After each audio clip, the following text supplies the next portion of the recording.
Boston College. He did it. He did it. Flutie did it. I want to go higher. Bat it up. Oh, God. Stokely down the side. What's going on, guys? Extra point number 6. Thomas is drinking his monster. I'm sitting here, and we got a packed show today, I think. I don't know. We got a few things to talk about. It's not that bad. I feel like we have more to talk about this week than we usually do. Definitely more than last week. Last week we were kind of grasping for content. So. Yeah, a little bit. As always, 2015 redraft this week. We're going to talk about Yannick Ngakoue to the Minnesota Vikings. I'm pumped. I'm juiced. I'm ready to go. We're going to talk a little bit about NBA. We're going to talk about the MLB bubble situation we got going on. And then I'm going to scorch some fucking earth about Madden because, god damn it. All right. Let's get into... Wait, let me plug some shit. Follow us on Twitter. Right there. God, I'm so bad at this. Do it, please. Extra Point Media. And like, comment, and subscribe, which is... God, I'm so bad at pointing. There. Like, comment, and subscribe. How are you bad at pointing? You just Because it's flipped. Like, I have to flip my camera so this looks right on stream. But anyway, all right, let's get into the show. I've realized after watching our shows that our intros are way too fucking long, and we need to just start getting into content. Let's get into content. So let's get into some shit. Let's start with Yannick Ngakoue. All right. Let's start with Yannick Ngakoue. So Yannick Ngakoue today, as of this morning, traded to the Minnesota Vikings. My team, Skull. Oh, I didn't do this. I was doing just this earlier, like an idiot. Yeah, because they don't actually clap in the stadium. Okay. The clap is piped in, and like. That makes me like it a lot less. Yeah, the clap is kind of piped in. Like, the whole thing is, like, kind of orchestrated. But, like, some people, like, slam on the ground and then clap, or, like, you know, like, that's like fine. they add into it. But I feel like you feel like a full stadium. You should be It's okay, hard. Yannick Ngakoue. Believe me, to go from... It's hard. So, I understand it. Like, to go from in front of you clapping to, like, getting your... Because you gotta get the whole... You know? You gotta get the whole motion. You can't like, half-ass it. You can't half-ass, like... That's true. So if you're like an old person with like shoulder mobility issues, you're gonna be like, yeah. So you gotta go full. So it's hard to have your hands here, then come outside, then go up. I mean, it's not really that hard. It's just to get it in rhythm and everything. Like, if you slam on the ground, that's okay. Like, you can do your leg and. All right. Anyway, Yannick Ngakoue is now on the Minnesota Vikings. This was a trade for a second-round pick and a conditional 5th. The conditions are it can go up to a 3rd. If he makes the Pro Bowl, it becomes a 4th. If we make the Super Bowl as a team, it gets to a 3rd. Probably not making the Super Bowl. He's probably making the Pro Bowl if possible. Probably. So it's probably going to end up as a 2nd and a 4th. So a 2nd and a 4th for Yannick Ngakoue on a 1-year deal. We can't sign him to an extension because it is past the time when we can do that, seeing as he's a franchise player. Originally, his franchise tender was $17.88 million. He has since restructured that down to $13 million for the Vikings. Good signing, good trade, because not only is it a situation where we needed another edge rusher now that Everson's gone. We brought in a bunch of young guys, but they're going to need time.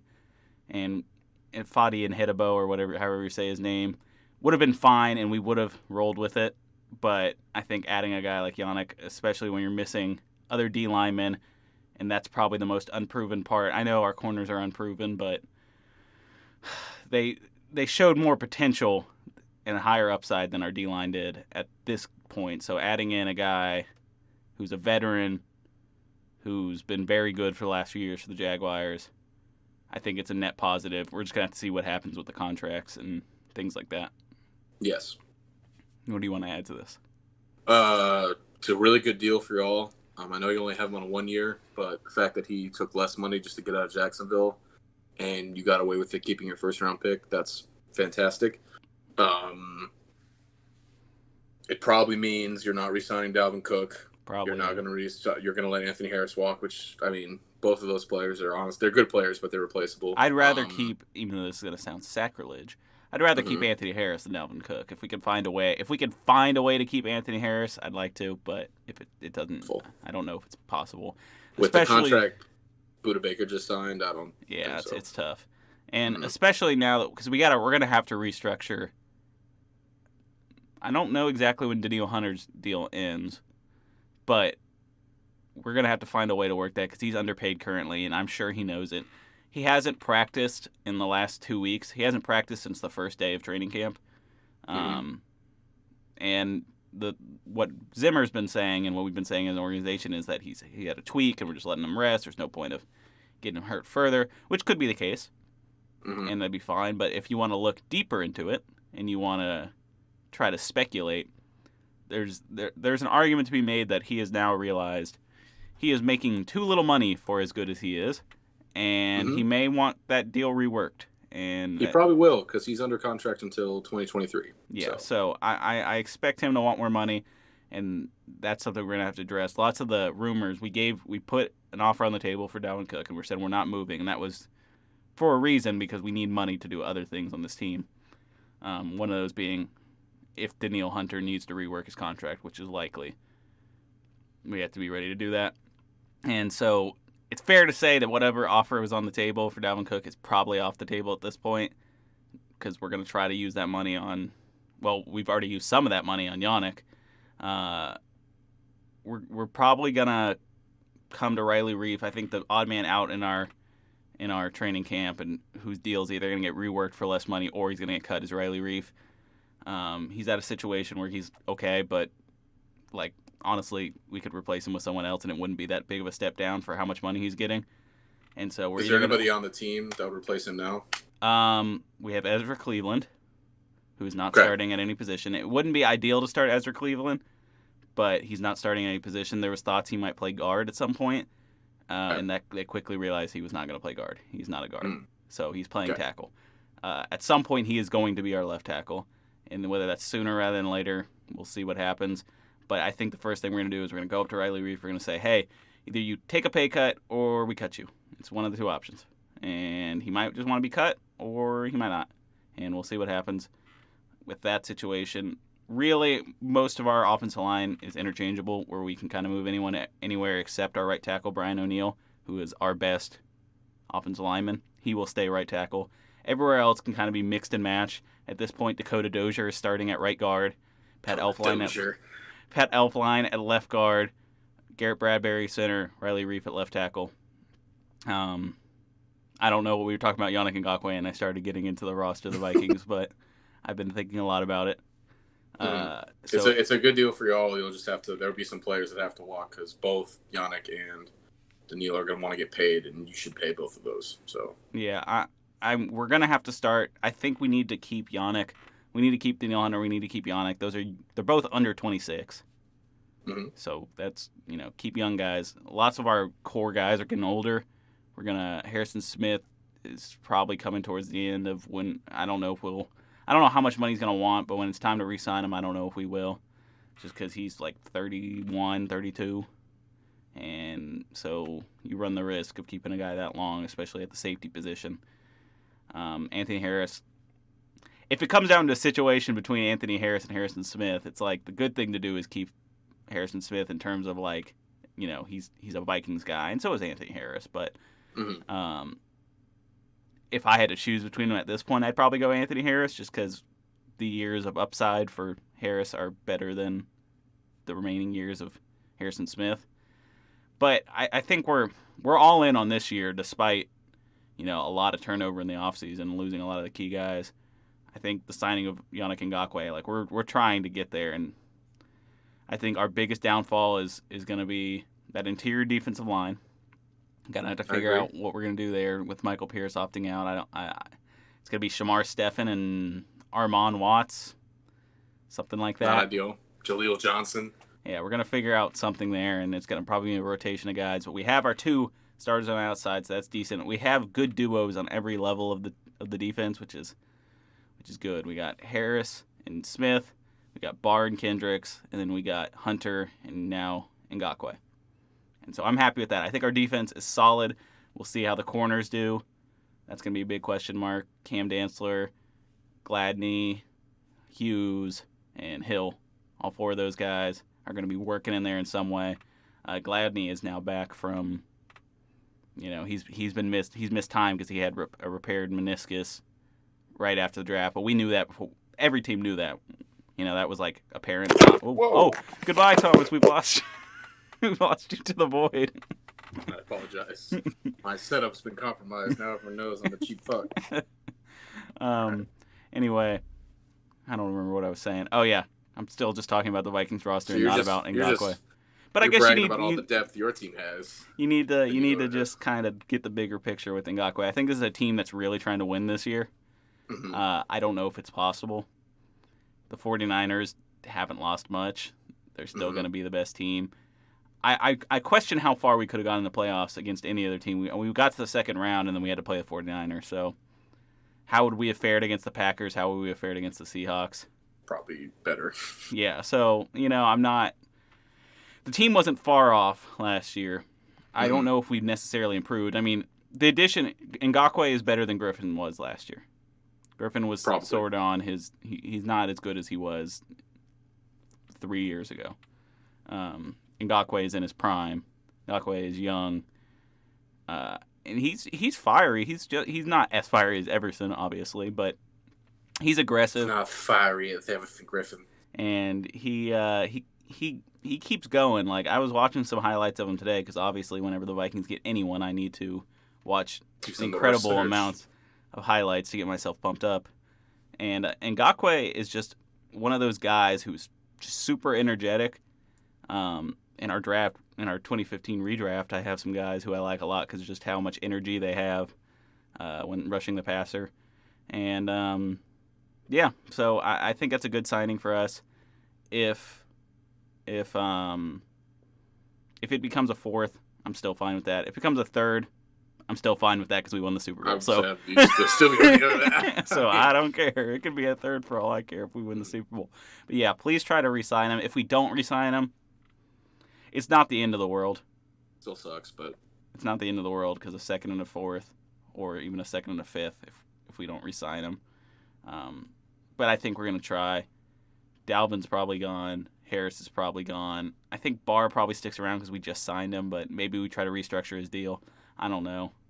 And then other than that, there's not much else we can move. We got a lot of young guys. So we'll see what happens. But I'm all in with the signing, and I'm happy the Vikings got him. We should look at the other side of it as well, which is the Jaguars. Yeah. Their defense is going to be so bad. Yeah, well, they're definitely in rebuild mode at this point. Yeah, they're going to be relying a lot on, well, that's true, they are. They're going to be relying a lot on rookies on defense to contribute. Like, all right, do you say his name like Clevion Chason, or is it Chason? Or Clavon Chason. Clavon Chason. See, when I first saw it, I was like, Clevion, like croissant. And I was like, croissant. I think it's Clavon Chason. Clavon Chason. Okay. Well, they'll want him to contribute basically right away. Mm-hmm. He's kind of almost the same type of pass rusher as Yannick Ngakoue, so that's good for them, I suppose. They don't have Tom Coughlin running their front office anymore, so that's great for them because he turned a lot of players away with being old and cantankerous. That's right. And while you were going all over the depth of the Minnesota Vikings, I was thinking about how the Cleveland Browns have no depth now because we've had two starters on our defense that was already going to be pretty bad go down in Mack Wilson and Grant Delpit. Both are probably going to be out for the season. Mack Wilson might come back later, but shit. And you really wanted Yannick, too. Yeah, I would have liked Yannick. Yeah, you can say I really wanted Yannick. But we don't. It's fine, honestly. Honestly, for the price that y'all got him for, like, I would really like to get him too. But whatever. We still have a shitload of draft picks coming into next year, and we're not going to win nothing this coming year. So we will see. Yeah. Browns and the Vikings in different paths. So what I realized in doing our I know what you're going to say. What I realized in doing our draft, we're just always next to each other. Just like literally every draft. Which makes me feel bad. Honestly. Well, I'm glad it makes you feel bad, you jerk. Because I'm like, we have not been the Browns for the last 10 years. Like, come on. But maybe the Browns haven't really been the fucking bad. There's also been a lot of trade downs from us, so that's probably why we've been so close also. So Fair. All right, next story. Let's talk. You're going to have to talk about the MLB bubble because I'm out on that. I don't know what you're talking about there. Okay, so I'll react to what you tell me. On the Pat McAfee show, he went over this. I think he was like one of the first to get the news. I don't think it's set in stone, but the MLB has sent a proposal to the Players Union about having host cities for the playoffs. Mm-hmm. Sorry, I have to burp. Hold on. Okay. Is that monster? Yes. So the host cities, I know one was going to be Houston. Yeah, here we go. Before you go on, am I the only one Mhm. that thinks it's dumb that everyone keeps saying Houston? I mean, I live here, and we're just like a COVID hotspot. Why do people keep wanting to do like one other thing I see all the time is like, you know, I was watching something about the Vikings, as I do, and they were saying something like, you know, they were making the point because the Vikings were kind of upset that we get to have fans, other teams get to have fans, right? Mhm. And so they were talking about, like when they go to the Texans, that's a team that may have fans. I'm thinking we're like one of the most hit cities with the COVID. Why does everyone look at us like we're fine?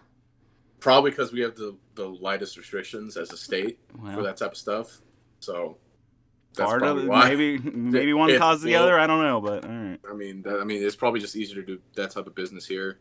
Yeah. If I had to guess, I don't know, but it's in San Diego and 2 in LA, and then the World Series is apparently going to be played in Arlington, in the Rangers' brand new ballpark because it's a new ballpark, so that's why.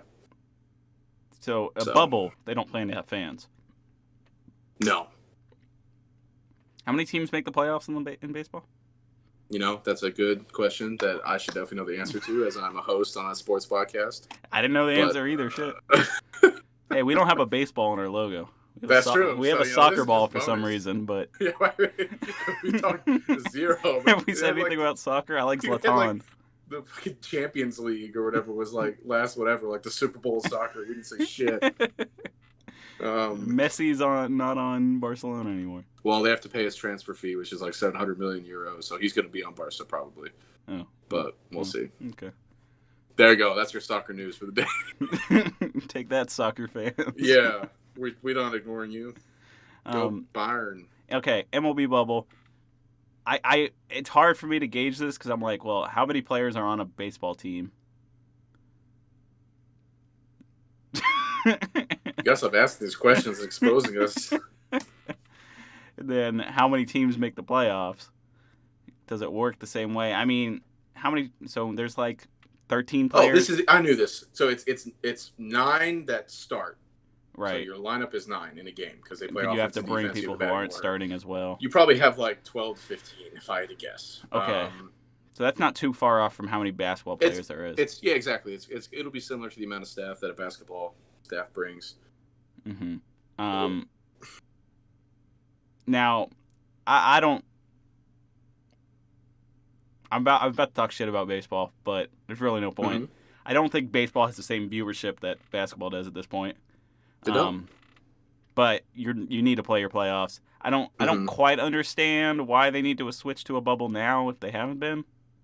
It's there are teams that are still testing positive, so they just want the playoffs to go super smooth, I think. Yeah, I guess playoff baseball is the closest you get to like hype in baseball. Because they just had to cancel a series or at least a couple games between the Astros and the Oakland A's because the A's tested positive. Now, how does this relate to the NFL? Does that change any? Do we get into the playoffs of the NFL and then we go into bubble format? NFL's not going to do jack fucking shit unless they absolutely have to. You could have said the same thing about baseball, though. I feel like they have to, though, because they're having to cancel games. What does that say? What does that say about the NFL, though? Yeah, we'll see. Because it's the difference between 9 players that have to be there and 53. You know what I'm saying? Fair enough, but there's less playoff teams in my mind. Well, I guess they added in 2 more teams. No, they added, so there's 16. MLB, like half the MLB makes the playoffs now. Yeah, and then how many teams make it in the NFL? It's they added 2 more spots, so it goes from 6 right to 7, so 14 teams make the playoffs. I believe, yeah. Correct. So 14 teams make the playoffs now. At 53, that's hard to put in a bubble. 53 times 14, but you could do it. Figured it out. You could do it. You would need you would need 2 host cities, and one for AFC, one for NFC, and then wherever you'd play the Super Bowl. But if they were gonna do it, they should have already been kind of like putting that together before the season. Do you think the MLB was putting that together? No, but it's a lot easier to do that for MLB than it is for NFL because there's just less people. Well, yeah. It's not as much as a logistical nightmare. Because NFL, you have the entire team, all the training staff, all the coaching staff, probably like 100+ people per team.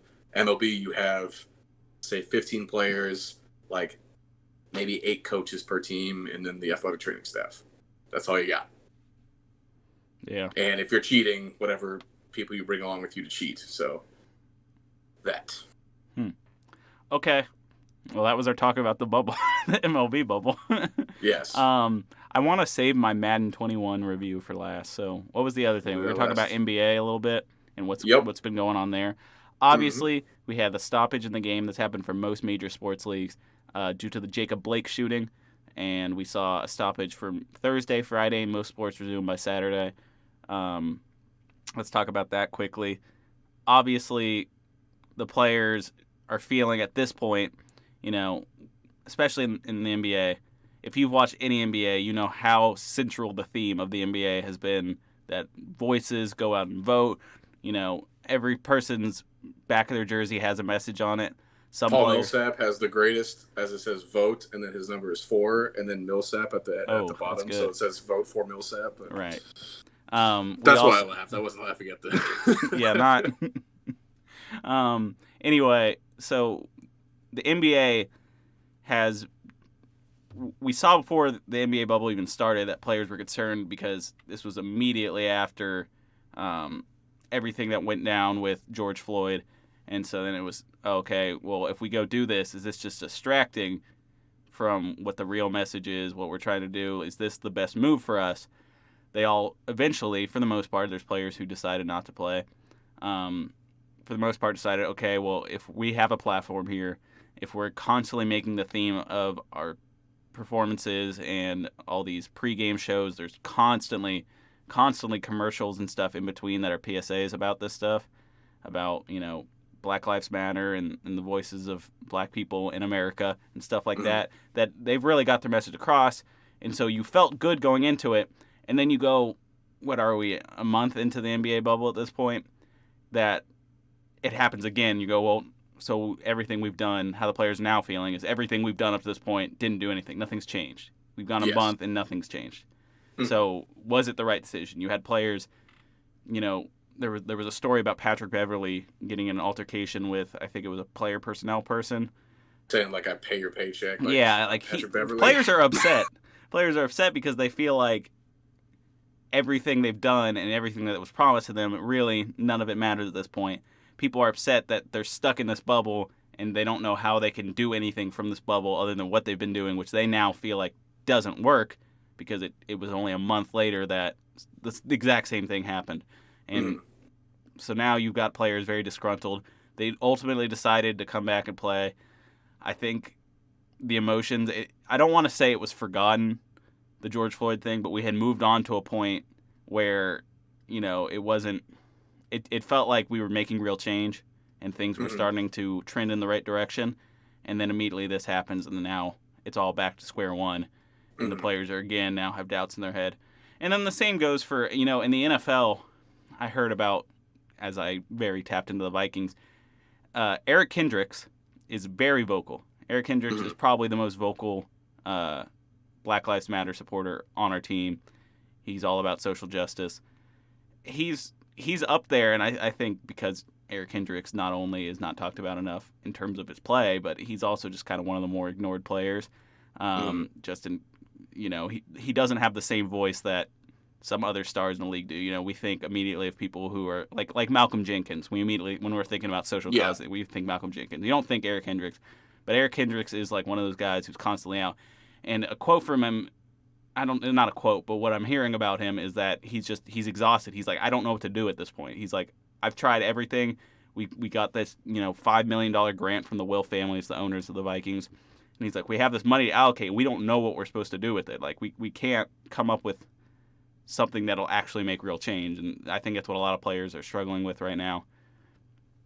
I don't blame them for postponing, boycotting, whatever you want to call it. Anyone who's like, it's a game, just shut up and dribble, or it's dumb. Players have consistently, athletes since the 40s have been the drivers of social justice. Which is bad. Always. Like, they're the only people. They can't trust our leaders in our country to do things. And so athletes who have just as strong of a platform have had to step up and do it. And so to say now, just because you don't agree with it, you agreed with it when it was against Hitler, you agreed with it, so why now is it all of a sudden a problem? And maybe that's a question we got to look at as a country and figure out why we're having a problem with people. Now, I've been ranting because I'm very passionate and I'm very... That's fine. But Thomas, if you want to add something to this, you can. All I'll say is what impressed me the most was after the Bucs didn't take the floor, they somehow came into contact with the DA for... Or maybe it wasn't the DA, but I think it was the DA for either Milwaukee or the entire state of Minnesota, and they had apparently a very good conversation. So I'm impressed with that they went the next step with that. Yeah. I don't think, and I don't want to make this completely political, and to be fair, social issues like that, racial justice is not a political issue. No. It's just not. And so it's not left-leaning or right-leaning. No one wants to abolish all police. No one hates every police officer. Well, people do, but those aren't the people that, are. It's not NBA players are not going, fuck the police. Every police is bad. A lot of them have good relationships with police who come work the games and things like that. They don't hate every police officer. So the problem is that people are now skewing it in this really weird way that it's we want to get rid of police completely. We want to do that kind of thing. And that's not what these players are talking about. All they want is to be treated the same way other people of different ethnicities, of different color, get treated. And that's all they're asking for. And so we'll see what happens on that front. And again, you cannot... If you're boycotting the NBA or any sports because they're talking about racial issues, you've just ignored history for the last... Plus, also, cool, don't watch the NBA. We don't. Then. I mean, believe me, they have plenty of viewers. If you're gonna have a problem, if you want, they don't care about racist Joe Smo watching the show. So if you're gonna boycott it, do you? It'll still go on without you. All right. Mm-hmm. Anyway, sports. They have a sports. Okay, last thing I think, unless I'm missing. Oh, we didn't even talk about the NBA really. We talked about the social stuff, but I guess we got to talk about actually what happened. Lakers beat the Blazers series. Woo! Mm-hmm. A little disappointing for me. So the Rockets and the Thunder is still up in the air. It's leaning towards the Rockets are probably going to come out with it. They blew them out in the last game. Well, Westbrook came back, so yeah, we're at a 3-2 Rockets lead. Looking like it's going to be Rockets Lakers in the next round. Raptors Celtics is one of the matchups we have. I think the Mavericks and Clippers are still. We're gonna have to figure that one's still up in the air. I think either of those teams can still win. And then we have, just going off the top of my head here, just trying to think. We've got what's the other team? Why am I blanking? Heat and Bucks. We got the Heat and the Bucks. That one's confirmed. The Nuggets and the what is that series at right now? The Nuggets and the Jazz. I believe the Jazz are ahead by one game, but it might be tied actually. Yeah. Okay. So the Jazz are up 3-2. Okay. That's still possible to go to 7. Let me just look at all the NBA playoffs currently, because now I'm blanking on it off the top of my head. Okay. So we've got the Heat and the Bucks, Celtics and the Raptors are the only ones confirmed at this point. We're still going to have to see who ends up winning between the Mavericks and the Clippers, and whoever wins that will play the winner of the Jazz and the Nuggets. The Lakers are still waiting on whether Rockets or Thunder will win. So if you had to predict, we have the final 3 games that we're still waiting on who's going to win. The East is set, so that's just going to go forward. The first East game is going to be... Oh, it was today. Yeah, I think the Raptors got killed. If I'm not the mistaken. Celtics pulled that one out, and as I did say in my power rankings, it wasn't really power rankings, it was a hot take, that I put the Raptors as my 4th team going into the next round. I think the Celtics are just more talented. You're scared of the Raptors defensively a little bit, but I think the Celtics just have more offensive firepower. When you're leaning on Fred VanVleet as your best scorer, that causes issues. Tough. So I think the Heat Bucks, that's going to be a good series, and I really want to watch that. I think that'll be interesting. because I really like the Heat and the Bucks in the next challenge. And so if the Heat can beat the Bucks, I think they got the East on lock. I think that's just the case. If they can beat the Bucks, that's going to be their hardest challenge. I think the finals then it'll be somewhat close, but I think the Heat match up well against the Celtics. As far as the West, who do you predict between the Rockets and the Thunder and the Mavericks and the Clippers? I'm still going to go with who I kind of is the consensus. I think is still the Rockets and is still the Clippers. I think with Kristaps being out, I think that hurts the Mavericks a whole lot. And kind of like I said in our last episode, Paul George will eventually stop playing very bad, which he did. He did in the Clippers one. So I'm still concerned for the Clippers, mainly because I don't know if I want to say this yet, but it really looked like Luka's been the best player in this series. I agree with that. And so I don't want to say he's the best player on the court, but he could be. But he has been in this series the best player on the court. And if he can keep that up, I think it's definitely possible that the Mavericks could win the next 2 games. How would the Mavericks then match up against the Jazz or the Nuggets? Probably, I would think matchup-wise, as in like player versus player, not as good as they would against the Clippers, but I think those are just not as good teams. Yeah. So, I'd be curious. I think both those teams have now. What was it? The last game that was really crazy because it was a Jamal Murray and Donovan Mitchell shootout. That was really fun to watch. I'm happy with either of these teams moving forward. They're kind of on the same tier for me. I don't think they get past the second round, whoever they end up playing. I agree. But they're both fairly young teams that are definitely on the come up, kind of on the same trajectory. I'd like to see what Michael Porter can do with more games, and especially next season. I think Michael Porter could really be a star. He hasn't got to play much, but when eventually, after a few seasons, I think he can. I don't want to say Kevin Durant, but he has some of those traits. And as long as his back holds up, he'll be a very good player, I think. He has some of those traits, and I think he's a good player. And then obviously you got Jamal Murray and Jokic, and that team's pretty solid. And then for the Jazz, Mitchell is going to continue to get better.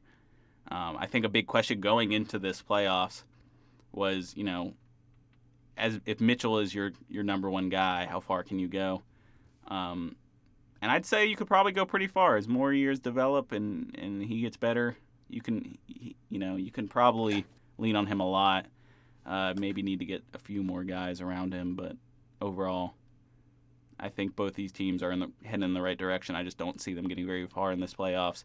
I'm going to give this one to Utah, probably. I think Rudy Gobert has been good, and so Donovan Mitchell has obviously been very good. Yes, I hope Donovan Mitchell gets out of Utah because, I don't know, I just feel like Utah kind of doesn't appreciate him as much, and plus the people in Utah kind of suck.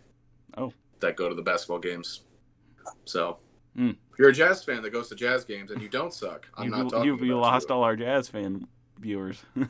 There can't be. I mean, we have like 20 viewers per episode. There can't be Jazz fans. And as far as the Rockets Thunder, I do think James Harden's just too good. Rockets are going to pull away with that one. Yeah, and Russell Westbrook too. I mean, I think once he's dialed in, I think he's definitely one of the better players in the game. Playoff Westbrook gives me some issues, but hasn't been uber productive. Same with James Harden. I mean, James Harden has had success, but he just always seems to. It was the Warriors. He couldn't get past the Warriors. So it's not necessarily his fault, though. To be fair. Oh, come on. You would just not give up on the refs. Screwed him. That game was so bad. But it's happened in multiple years and multiple games. I mean, there was definitely a time where James Harden was not good in the playoffs, but I think now it's either his team around him is underperforming or he's just not getting calls. And then people will be like, well, you'll get those calls in the playoffs. Why? It's the same sport. NBA reffing is atrocious. That's all I will say. Okay. We did get Defensive Player of the Year. Giannis won Defensive Player of the Year. Yeah, and sure. I haven't really paid much attention to the regular season of basketball this year. because my Cavaliers are trash. So that's probably correct. It's very possible that Giannis also wins MVP. And so we're probably going to end up with DPOY and MVP for Giannis. That would be 2 MVPs in a row. I think that'd be undeserved, but that's just me. Yeah, the problem is LeBron didn't really, like, not even maybe this year, sure, but like we talked about this last episode too. I think James Harden should be in the midst of a 3-peat MVP right now. So you just that's love just James Harden. But like that's just me. That's like now if I were biased, it'd be like, dude, LeBron James should win every year. What the fuck? I think there's a bit of James Harden bias there. I don't like the Rockets. Like, they're fine. I don't dislike the Rockets. I think your liking of the Rockets comes from your hatred of the Warriors. I don't really hate the Warriors, though. Like, I don't like Draymond Green, but, like, I don't dislike Steph Curry like a lot of Cavs players or Cavs fans do. I don't dislike Klay Thompson because he got his comeuppance when he said it was a man's game. But also, Klay Thompson's just super cool and impossible to hate. And he, blew out his knee or whatever and then took some free throws. That was pretty crazy. It's pretty cool, but whatever, it happens. Okay. Who's going to win it all? Laker gang, baby. Lakers, and in the East, who are they playing in the finals? Say Lakers and Celtics. Lakers and Celtics. I can see the Celtics fans cry again. Oh boy. I'm gonna take. Ooh, it's like I can't take the. I can't take the Mavericks yet because they're not out yet, and I don't want to call the Mavericks and they lose in the first round. Yeah, it kind of fucks up your whole thing, doesn't it? So, they're in quarter one right now. We got the Mavericks and the Clippers are tied at 27. The end of there's a minute left in the first quarter. So, okay, what's the series at? Is it tied? It's 3-2. 3-2 Clippers, right? Clippers. Okay. So this could be the final game. You know what? Fuck it. Let's be bold. I'm taking the Mavericks and the Heat in the finals. Whew. Oh, that is big bold. It's big bold, but I think those two teams have been the most impressive thus far. And I feel like the Lakers have a fairly easy path until they get, like, this second round. They should. I don't think the Rockets match up well against the Lakers. And I think they're probably going to blow through them. I don't know if it'll be a sweep, but the Lakers are going to end up winning the second round. I actually feel like if they were playing the Thunder, and I think I've said this before, if they were playing the Thunder, that's a closer matchup just because matchup-wise, who's stopping Anthony Davis on the Rockets? PJ Tucker did do well against him. But then who's stopping LeBron? You're going to put PJ Tucker on. ISO LeBron James will stop LeBron James. Also, I mean, I think the Rockets as a unit are pretty underrated defensively. Everyone talks crap about James Harden's defense, but he actually was fine. Better this year. He's fine. He's better. I wouldn't say he was fine the last few years, but this year he's definitely improved. I think he's definitely, I would say, like, above average. Maybe this year, around average. Slightly above average. He was really only bad when it was, not the early years of the Rockets, but, like, when he just would be like, I'm not contesting that, or, that's fine, whatever. Whenever he's, like, locked in and he can do it, like, he can't do it. He's a good defender when he wants to. It's the same thing like LeBron. Like, sometimes he just doesn't play defense. Well, it's like, that's why? What are you doing? But then when he does play defense, now LeBron's better because he can guard every position because he's the greatest basketball player to play the game. But Harden is still very good at defense. Not very good, above average. Okay, fair enough. I still just question it's the lack of size, and the Lakers are a big team, Sure. And the fact that they could run, 5 guys over 6'8" on the court is, that's tough. When the tallest guy on your team is, 6'5" for the Rockets? That can't be right. I'm pretty sure that's that's so small. Right. But, yeah, so I have issues when it comes. They're going to play. The Lakers are huge. No, they have Tyson Chandler. But he's old. I don't know if I've seen Tyson Chandler play. He's very with old. The Rockets. Jeff Green, who's a small forward, 6'8". They have Luke Mbamut, my favorite name to say on the Rockets ever. They're probably saying it wrong, so whatever. He's 6'8". Named a butcher. They have a lot of, like, tweener players that can really, like, they'll be fine. Okay, well, I'm going to take the Lakers over the Rockets if that ends up being the series. But I think it's a real challenge whenever they either face the Mavericks or the Clippers, and I'm kind of discounting whatever team comes out of the Jazz-Nuggets series. I think whatever team comes out of this Mavericks-Clippers series is probably heading to the conference finals, and that'll be a fun matchup against the Lakers. But unless James Harden, which is definitely possible, does what you said Dame Lillard has to do, James Harden has to do what you said Dame Lillard has to do for the Blazers to win. James Harden really has to be putting up like 40 points a game. But like he's done that like in most of the playoff series before, like basically every year. But he's gonna have to do it. I mean, he can't. Their team can't miss 27 straight threes. Again, not 100% their fault. That's all I'll say. Okay. All right. Is that enough NBA talk? Yeah, sure. Unless you had something else you wanted to add. Go Cavs. Who got fired? Pacers head coach got fired.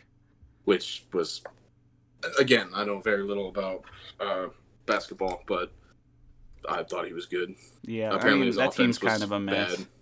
Yeah, so. And then there's some people calling for Terry Stotts' job. Terry Stotts is whom? Blazers head coach. That's what I thought. Okay. Don't think that's fair, even though some part of the reason they lost those last few games and got dicked in some of those last few games because the lineups were just not right. Like you need to address things. They got fucked. I mean, they got fucked. They got fucked in that last game for sure because Lillard was out. It's like they weren't going to win that. But I think most of those games they lost where it was you were just putting the wrong guys out there defensively to match up against LeBron and AD. They had the formula in the first game when they shut down AD, and that team couldn't win.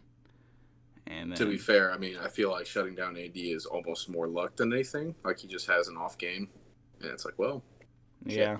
I think if you have two guys, the problem is in the last few games, I remember, was this game 3 or game 4, that they, it's like, AD hit the same shot like 5 times in a row, and it was like a pick and roll. It wasn't really a pick and roll. It was like AD'd set a screen, he'd run off to the right a little bit, open for like a mid-range jumper, and he hit it like 5 times in a row. And it's like and it's from the same spot every time. It was like after a while, you got to kind of just figure out, okay, he's taken the shot 3 times now. Maybe let's not let him get a 4th. And then you let him get it 2 more times. So, suspect. So maybe there is some, validity to calling for Terry Stotts' job, but I don't think so. And you could probably keep him for another year. And what they did, the Trailblazers were fucked in the regular season by injuries, and then to make it in as the 8th seed, coming from, I think they were like the 10th seed, and they won enough games to get into that 8th seed. I think that's a good job. I don't think it's a failed season. You were going against, on paper, impossible odds. You were going against, on paper, who was supposed to be the best team. And yes, the fact that you even took a game is good enough. I don't think you need to be upset about that current situation. Okay, let's move on to the last thing before we get into our draft, and it's Justin Angry time. Justin Angry time. God, oh, no. I am just not happy. So if you don't know, which you probably don't, I am an avid player of video games. I'm and as well, but less so. Sports games. Mm-hmm. I feel like I have played almost. Maybe that's too much to say. I've played a lot of the major sports titles that have come out in like the last 10 years. I always buy 2K. I always buy Madden. Whenever one of the other sports like NHL, FIFA, one of those becomes discounted or free in some cases, I will definitely snag that up and I will play the shit out of it. So I know what a good sports game is. I know a sports game that I enjoy. Mm-hmm. And this year, in this installment of Madden, the hit shake there was very nice. Awful. So, all right. I want to break it down because this may lose some people. If you don't play Madden, you're not going to know what I'm talking about for the most part, but I'll try to make it a little more clear. So there's mainly, for many years, there's been 3 modes, realistically. Especially since 2013. There's been 3 modes. There's been franchise mode, there's been ultimate team, and then there's been just, regular play, whether that's online or against the CPU, and it's just a normal exhibition game. All right. The big complaint against Madden games for last year is too much focus on this Ultimate Team, which is the moneymaker, in which you have to pay real money or grind countless hours to open packs that'll let you build your team out. And then you'll pay $20. You'll get yourself a nice 99 overall Lamar Jackson card. And then in about 2 weeks, that card is worthless because now there is a 99 Lamar Jackson card who also has 99 in every other stat. And so anything you do devalues immediately. There's no carryover between Ultimate Team.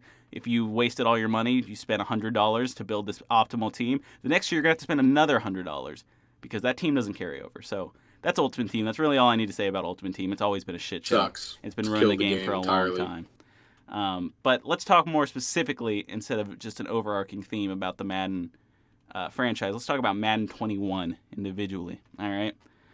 The big back of the box feature for Madden this year, and I'm going to start here with the Yard. Okay. The Yard was proposed to fans as a 7-on-7 football experience, similar to what you might get in My Park in NBA 2K, and you can play with your friends, go 7-on-7. Get complete control. You get all your buddies, and you get to play wide receiver and quarterback and running back and blah, blah, blah. All right? What they actually gave us was a game that they already had in the game called Superstar KO, in which you draft a team and then you play against another CPU or another player who's controlling the quarterback and then CPUs. It's like playing an exhibition game, except there's like some more crazy flashy animations or something. So for the Yard, all they did was take Superstar KO, add some flashy animations behind the back passes, weird jukes, and then get rid of the offensive line. And now you're playing. Get rid of it. Now you're just playing Superstar KO with 7 players. You get to have Kyler Murray at running back and Xavier McKinney at wide receiver and stupid shit, right? And it's like, oh, look, and they got cool uniforms. And you could take your face of the franchise player and put him in. But you don't even play as your face of the franchise player. You're not player locked. It's just like playing any other game. You're stuck at the quarterback, whoever you throw it to. Then you're that player. It's just like playing an exhibition game they've added, but they've made it more arcadey. So they pitched this game as you were going to have all your friends play with you, but you can't find random people in the game. You have to either be pre-made. If you want to have a full 7 team, you have to have 7 friends get on this game that no one's going to buy and play with you. It's not a real mode. It's really just a tweak. It's just a tweak. I've been playing a game that is free on Steam. Steam is the application where you can buy games for your PC. I've been playing a game that is free, a game that is $60 cheaper than Madden, made by a company that is billions of dollars cheaper than Madden, that has a better 7-on-7 football game, that actually matches you with random players, that actually lets you control. The theme of Madden for the last decade has been a lack of control. That is the biggest problem. Do you know what a QuickTime event is, Thomas? I'm aware of what a QuickTime event is, yes. All right, let me explain a QuickTime event to anyone who's listening and might not know. A QuickTime event is essentially a cutscene, like a little movie that to make the little movie progress, you have to press a button at the right time. So it'll be like, oh, this guy's running down, you got to turn left, so you got to hit left on your stick real quick, and he'll turn left. All right, some shit mash like that. circle to escape. Yeah, someone's holding you, got to mash down the circle button until you get away. So Madden in recent years has become a glorified QuickTime event. What we have is zero control. You drop back as the quarterback. Yeah, you can maybe move around, avoid getting sacked, but it doesn't work too well in the first place. Pretty much 90% of the time you'll just roll out anyway because the blocking physics make no sense and people just get off. The AI don't block anyone. And then you'll press A, B, Y, whatever you're going to press. You throw it up and the game will flip a coin and say, does this animation happen?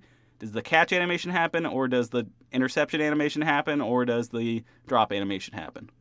You have no control over what happens. You can't place the ball in a specific place. You can try with their new, high pass and low pass that's been in the game for the last few years. But if you throw a low pass, it has the same chance of getting caught if you throw a high pass. There's really no difference and no control over what happens after you throw the ball.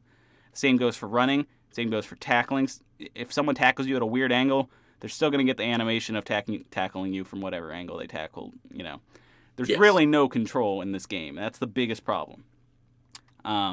And that doesn't just go to gameplay. That covers every single facet of the game. That even includes franchise mode. Franchise mode has 4 things to do. All right? You can play the games, you can draft, you can sign free agents, and you can trade. And that's it. That's it. And all, 3 of those 4 systems are bare bones and suck. No one wants to play the games. Don't make any sense. No one wants to play the games. The gameplay sucks. Until you can make the game interesting and feel like you control, no one wants to play the games in franchise mode. Mm-hmm. I have found myself enjoying franchise mode more from not playing the games. Mm-hmm. I will just sim for 10 years and just build a team every year. And as bare bones as free agency is and as bare bones as drafting is, at least it's something and there's some variable from season to season that something's changing. With the gameplay, it seems as if there's not, in real football, sometimes things work and sometimes don't, and it's situational. In Madden, things either always work or they don't ever work. You've got 2 options. And so if you were to play the games, and Thomas is well aware of this, and as am I, we have had franchises in the past where we could take the worst team in the league and go 16-0 every year if we just ran the cheese plays. Yes. And so to make the game harder on ourselves, we will run cheese plays most of the time, and then every once in a while throw in a not cheese play just so we're not blowing them out 50-0 every game. We'll throw in a sluggo route or something. Something that doesn't work. Yes, doesn't work. Not even that it just isn't good for the situation. Just something that doesn't work. There's literally going to be about 5 plays that work, and then every other play doesn't work. Yes, and it just depends on how they build Madden that year and how they decide what things win the coin toss and what don't. You look at a game like 2K that has a far superior franchise mode that hasn't been touched in years. But what they do is they give you these little things. You get to the off season, it can take just as much as time if you were to, because I also don't play the games in NBA because I just like to get through seasons fast. But the gameplay, what I won't do in Madden is every once in a while jump into a game or play the playoff games or something like that because it's always bullshit. Whereas 2K, it's I just want to see how my team plays, so I'll jump into the game and play a little bit with them. Most of the time I sim, but when you get to the off season of 2K, there's almost as much to do in the off season, if not more to do in the off season there is during the season. It starts right away with player retirements. We get a whole screen dedicated to player retirements. You go, oh, LeBron James just retired. That's cool. What team was he on when he retired? Or you'll see C.J. McCollum retired. Wow, C.J. McCollum wasn't on a team at age 35. I guess he had regressed down to a 78 and he couldn't find a spot on a team. You're getting storylines immediately in your head from this game. Then you get staff signings. That's something we don't have in Madden. Which is crazy that if you're a head coach, you can't be like, this is my OC, this is my DC. That's nuts. And staff signings matter in 2K. You will win because you've signed a head coach who is an A+ overall on offense, or those things matter. There's stats for coaches. They don't even have coaches really, and you're the coach. There's no difference in play style between team to team. Every coach is the same.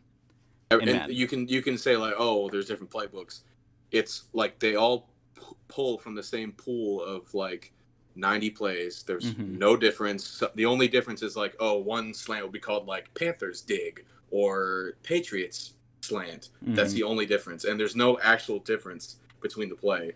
Every team somehow has a play in their playbook from the Colts years ago where it was the worst play ever, where there's 3 offensive linemen, receivers over here. It was a fake punt. Every team had that in their playbook somehow in Madden 19. Every team has the Philly special, which is the touchdown pass in the Super Bowl where Nick Foles caught it from the tight end. Why does every team have that in their playbook? Yeah. There's no difference between there's no difference. There's no difference in play style from team to team. In 2K, there's head coaches who have, a pace of play, their style is a fast-paced offense. It says they're a pace offense. And then you'll have grit and grind. And when you see those coaches, when you hire those coaches on your team, you see your team play different. That's important to have for a franchise mode. You need to have something that each year is different. Some people might say, well, 2K hasn't really changed their franchise mode in years either. You're right, but they don't need to because they have the framework done. They don't need to add all this extra stupidness. Madden literally has not had a competent franchise mode since before 2009 maybe. Yeah, maybe, right? So and all they have to do is make it good once. and they don't have to touch it ever again, or at least not for a very long time. But they haven't. In terms of franchise mode, the little things matter. Things like coaching trees. Things like... I wouldn't even say those little things. Those are basic things that you need to have. They're little things, though, because you think they shouldn't be there. They're little. You should have to... They should just be there. Like, you shouldn't have to think that needs to be added. The state of Madden franchise is like a mobile game right now. There's so little to do. It's a mobile game. So every time a new Madden comes out, I have fun with it because there's slight tweaks. There's usually something redeeming about it that I can go, okay, well, this is a little different from last year. And I can play it for about a month and a half consistently before I hit this point where I feel like I've done everything I can in this game. There's nothing new for me to experience. And then I don't play the game. And I turn on the game, look at it for a little while, and go, what am I going to do? And then I turn it off. That usually comes about a month, 2 months into playing the game. Yes. For this Madden, and this is full disclosure because this might discredit my review, I have not bought the game and I will not buy the game. I had the 10-hour demo. 5 hours into the 10-hour demo, I can't find anything I want to do in the game.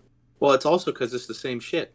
It's I Madden feel like 20. I've experienced everything from franchise mode in Madden 20. There is no jump. They've turned it blue. That's all they've done.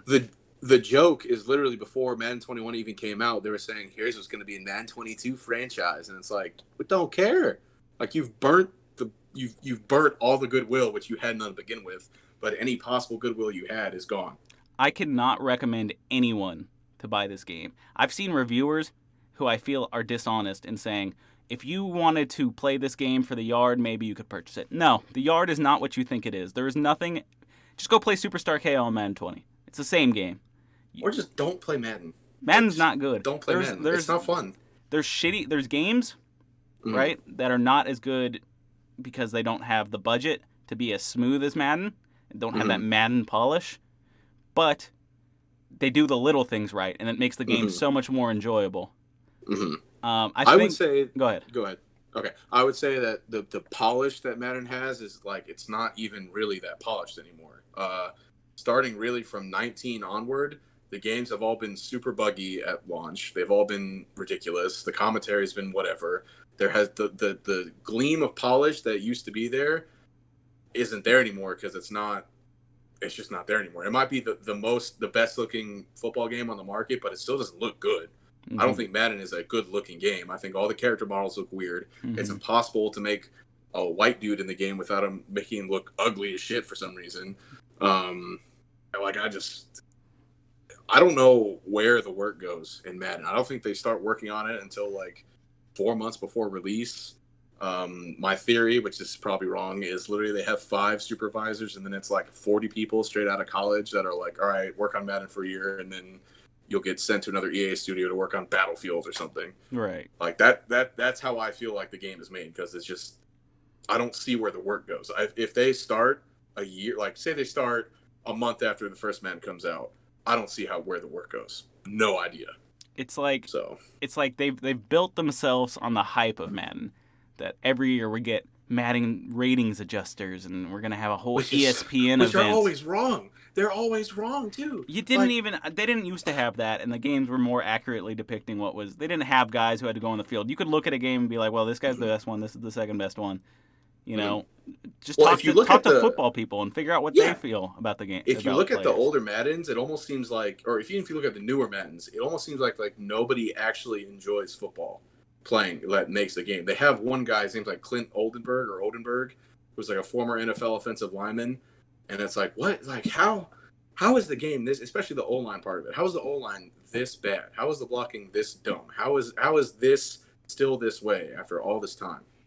And it's just like, this is the first year where I've kind of seen like an actual like outcry of like, man, why are we playing Madden? Like, this is the first year I'm not going to buy the game. And I had all intentions of buying it. They really fucked up putting out that 10-hour demo because I would have bought it if I didn't get to play that 10-hour demo. Well, the 10-hour demo is essentially a beta test. And I've got the whole game. I figured it out. I figured out what I'm going to get out of the game in 2 or 3 hours. You know? Well, because you're not an Ultimate Team streamer, so you have nothing there. You're not like a... I mean, we're not like competitive. Creator. We're not like competitive which players. The competitive Madden scene is a fucking It's joke. just who can cheese better. It's 5 plays over and over again with the same playbook with mostly the same teams. I think last year it was still the Seahawks somehow because they have Russell Wilson. It's usually been the Seahawks in every single game. Shit, this year they have Bobby Wagner and Jamal Adams are the only two players to have an X factor where literally it's like if they tackle you, it's a fumble no matter what. And it's like,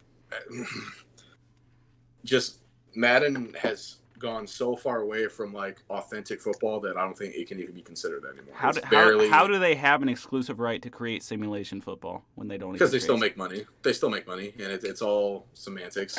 And people are saying. Mm-hmm. I was gonna say, have you been on Twitter today? No. So right now the number one trending thing is NFL drop EA. Please, they won't because they just signed. They just signed a big ass deal, but so. We gotta find a way to force them out. We gotta find something wrong with them. Madden has not been like enjoyable since the early years, like not early years, before but before 2010. Yeah, like that stretch before the new, before 2010. I think 2008, 2009 were good games. 2010 was okay. I think really everything went downhill in 2013. Well, because then they went to the new engine. 2013 was terrible because when you got touched, you fell the fuck over and it was impossible to run. And that's when they changed the franchise mode from superstar mode and franchise mode to connected franchise. Yeah, which is hilarious because the state of that was bad then, but the state of that, I wish we had that now. Yes, because at least then you would get the draft stories where like Smokey Robinson said he was injured but was caught dunking at a park, so he wasn't really injured. So how can you go every year and just take something out? You're not adding anything. You're just removing. Because you make money. Why would you probably? I bet the development team has gotten smaller and smaller and smaller. The overhead for the entire cost of the game has gotten smaller and smaller and smaller. And I think this is finally maybe, especially because it's a transitional year when the PS4 and PS5 are coming, or I'm sorry, the PS5 and the new Xbox are coming out, nerd shit, whatever. I think it'll be lower sales and they'll be like, oh fuck, but maybe they'll just use that excuse like, well, the new shit's coming out, so whatever, we can just keep doing what we're doing. Right. But I mean, if the trailer. Because they show a Madden trailer at E3 every year, which is the video game show for all those not put together. You might want to put a timestamp on this episode. Like, here's where the video game talk starts, and here's where it stops.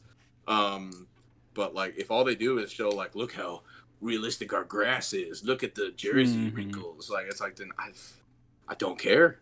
Like, I didn't care this year when that's what they showed. And then the just insulting where they're like, we listen to our community. It's like, no, you don't. So you know how I knew that the yard wasn't going to be good? I kind of knew off rip, but keep going. Because it took them. It wasn't like one of the first things they announced. Yeah, like it was just like it got leaked. It wasn't even announced. It just got leaked. And is Superstar it's because KO they didn't still in the game? Yes, yeah, it is. Okay, they are the same game mode.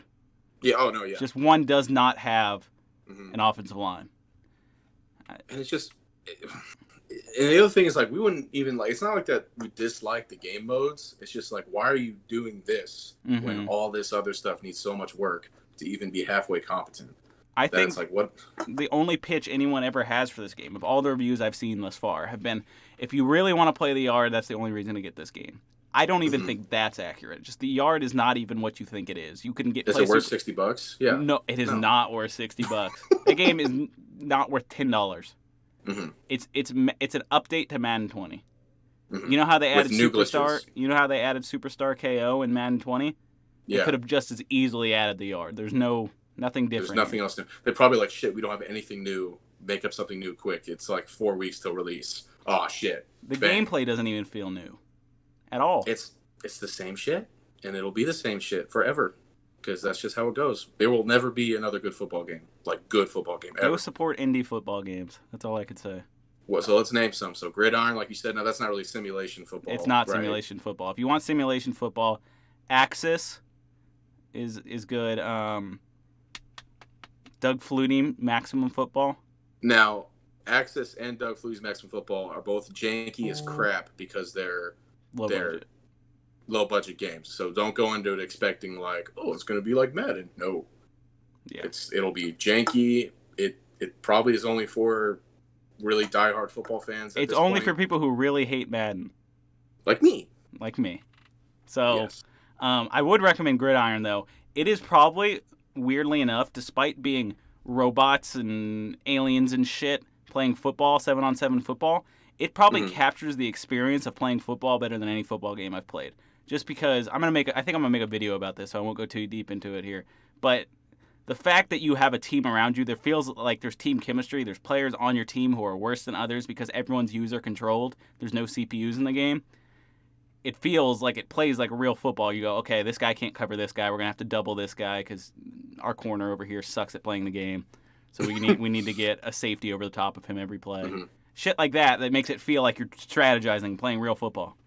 There is no strategy. I mean, there is strategy in Madden, but it's learning how to break the game in your favor. Yeah. There's all it is. football strategy in a game like Gridiron, whereas there's Madden strategy in Madden, which is not the same. What year is it where if you nano blitz guys on defense, it was just unblockable? Do you remember that? Yeah, I do. Like, you know what I'm talking about? I can't remember though. It was like you send like an extra blitzer, and it was like, nope, it's over, done with, defense won. It's just, I mean, and players are starting to call out Madden 2 now, which is great. Like Kyler Murray is like, why can't I run away from DTs in the pocket? Like I run a 4-4 or 4-5. Like this is stupid. So. I think real change could be coming, whether it be I just think this is the year I've never seen this much outcry for Madden. It'll still sell. This is a different level of outcry. What they'll do is they'll wheel out the same guy that wheeled out to be like, we're listening to our community. He might get fired because he'll be a scapegoat. They'll bring in somebody new, and then they'll add they'll give like an inch, and then that's the only inch they'll give for like the next 10 years. So. Yeah, we'll have to see. I'm really hoping it's less on EA's side and more on the NFL's side. The NFL is getting lumped into this in some way. Well, if you have enough negative, if you have enough negative criticism, I think at some point that gets to someone. Something's going to happen, and I'm just hoping. So just keep up doing what you're doing. If you hate fucking Madden, keep telling them you hate Madden because it has gotten to a point. It has gotten to a point where it is not salvageable. It is the meme used to be that it's the same every year. This game is literally a copy of Madden 20. And I would say 20 was basically a copy of 19 without 20 had 19 20 had tweaks that made it playable for a month. This game does not. I can't with this game. I buy every Madden every year, and I cannot do it this year. I cannot justify spending $60. Yeah. So okay. Okay. Before we get into our big chunk of today's show, I got to cool down by talking about something that we like a lot. Something I quite enjoy, and that's betting my life away on sports. Let's talk about Thrive Fantasy. Thrive Fantasy, awesome app. You can go. It's just a new twist on daily fantasy football. Go on your app store, type in Thrive Fantasy, download it. It mixes prop bets, daily fantasy. Pretty much how it works is the top players in every sport. There's different competitions each week, different tournaments with the top players from PGA, MLB, NFL. They give you over and unders on various stats. If it's basketball, points and assists will be over 20 or under 20.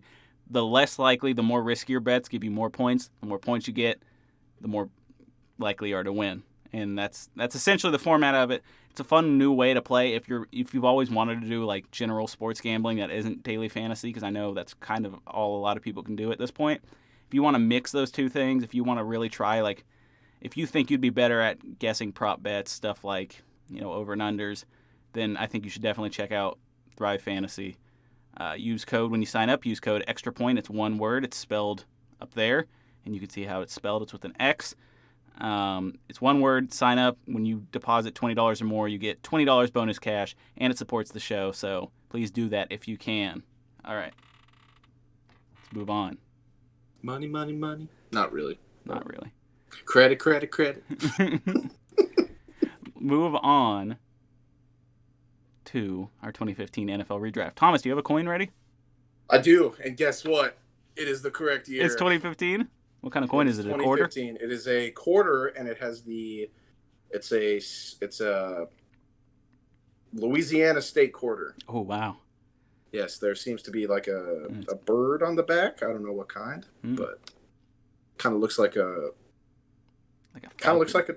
no. I don't know. Kind of looks like a turkey, to be honest, but I don't think that's correct. So I don't know. They got turkeys in Louisiana. All right. Anyway, am I calling it, or I guess I'm calling it? You always call it. So heads. Call it. You call heads. I always call heads. Always call heads. It's tails. Ah, shit. All right. You want to go first or second? Let me take a look here. 1, 2, 3, 4, 5, 6, 7. Okay, I will go second. Okay. that So I you're gonna give me the layup. Yes. All right. So the Buccaneers were the first pick in this draft, in the 2015 draft. They took quarterback Jameis Winston. While not obviously the wrong choice, because they did have a big need at quarterback, Jameis Winston is an enigma. Enigma. Because he's not awful. He's constantly one of the passing leaders in yards and touchdowns and things like that. It's just the interceptions and things like that are problematic. But I don't want to go quarterback because there's a lot of really talented players here, and quarterback is not really at the top of my list in terms of talent. And I get to pick one of my favorite players in the league right now while Thomas adjusts his snapback, clips that thing into place. I get to pick one of my favorite players in the NFL right now who happens to play for my favorite team in the NFL. I'm going to pick Danielle Hunter. He's a D-end, and he was out of LSU? Yes, Florida? Yes, LSU. that's correct. LSU. And we got him in like the third round or fourth round, something like that. He's going first here. Dude is a beast off the edge. He two-time Pro Bowler already. He's 25 now. Just stupid. Yeah, very team-friendly deal. Which is stupid. And he's a top pass rusher in the league. He's athletically a freak. When he was coming into the draft, the big thing was like he's got, he's a physical specimen. His long arms, super strong, super fast. It's just Big he has muscles. It's how do we refine his skills? And it didn't take much refining. Very quickly, he became one of the top pass rushers in the league, and he's under 25 at this point. And now he's got Yannick Ngakoue on the side. But nope, JK, in our alternate reality version, he is on the Bucs. And he's doing good things with Gerald McCoy, and this team is still not winning games, even though they have one of the best defenses in the league in this alternate reality. Alternate reality. But they're not winning games because they don't have a quarterback. So. Yes. All right, your pick here, number 2, the Tennessee Titans. Okay. So number 2, the Tennessee Titans, they would originally pick Marcus Mariota, who was very, very good in college, but unfortunately just hasn't worked out so far in the pros. He's a super good dude, just a little too conservative with the ball, can't really move the ball, can't really move an offense. So looking at their roster, obviously if they don't have Mariota here, their quarterback situation is still very, very dicey. But as you said, you can't really pass up the talent here to pick up either Jameis or another quarterback. So I'm going to go with one, Amari Cooper, a wide receiver out of Alabama. If you look at their roster here, they definitely need some wide receiver help. Their wide receiver 1 is listed as Harry Douglas. So they could definitely use a dynamic weapon like Amari Cooper. It's true, Cooper didn't have a very good start to his career with the Raiders, but I think that was just because the Raiders kind of whatever. He's been an elite receiver in Dallas, and he'd be the number 1 for Tennessee right today. So, Mark Cooper. Yeah, I don't think that's a bad pick. I had some players ranked ahead of Amari Cooper, but he was my top-ranked receiver, and they weren't far ahead of him. That team definitely. My only question mark would be like they don't have a quarterback, so what does adding a wide receiver really help you? But if you don't have a quarterback, then no position is really going to add wins. That's fair. You know what I'm saying? Okay, I like the pick. I would have picked him somewhere in the top 5 for sure. Okay, so now I'm picking for the Jaguars here at 3. So this team is interesting because they were still not great, but they were starting to trying to mold their defense into a good unit. I want to go with. It's going to be a defensive player I'm picking because this is a stacked defensive class. I'm between 2 people. I just need to look at the roster again to decide whether. Yeah, this player is better, and I'm going to just go ahead and grab him. Here at 3 for the Jacksonville Jaguars, I'm going to grab Frank Clark. Okay. Frank Clark is a beast. He's aggressive as fuck. He is probably one of the most aggressive players I've seen. He does have a domestic abuse charge, so yes, he is very aggressive. On the field, he is aggressive. 8.5 sacks per season, and he was a beast with the Seahawks and with the Chiefs. I think he helps this unit that'll eventually become very good, this Jaguars unit, before it crumbles under Tom Coughlin. But for about a year there, it was fantastic. You have Frank Clark on the pass rushing alongside Yannick Ngakoue. And players like that you can – I think 2 aggressive guys like Yannick Ngakoue that'll come along later. And Frank Clark. That's a good pass rushing duo. And so, yeah, I'm going to take Frank Clark here. Okay, that's a good pick. Frank Clark's a very talented player. Yeah, I wish he didn't have off-the-field issues, but he does, so whatever. So I'm picking for the then Oakland Raiders. Yes. So looking at their roster, they could kind of use, I would go as far to say, almost best player available, especially on the defensive side of the ball. And for that reason, I'm going to go ahead and pick Leonard Williams, who's a D lineman out of USC. He can really play end or D tackle. He's been very, very good. He's kind of been stuck on teams that have not been very good or haven't had a lot of support around him. He's on the Giants currently, but he won't be soon because I don't think he's going to re-sign with them. And before that, he was on the Jets, which the Jets are the Jets. And as much as hypocritical as it sounds for a Cleveland Browns fan to say like that's where players go to have bad careers, as of late, that's been true. It's been true for the Browns as well, so whatever.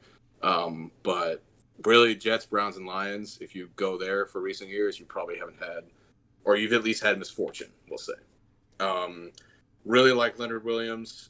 Like I said, he's talented enough to play defensive tackle or defensive end. He's an elite athlete for the position. He may not have the production, per se, to warrant his spot here, but he's a really, really good football player.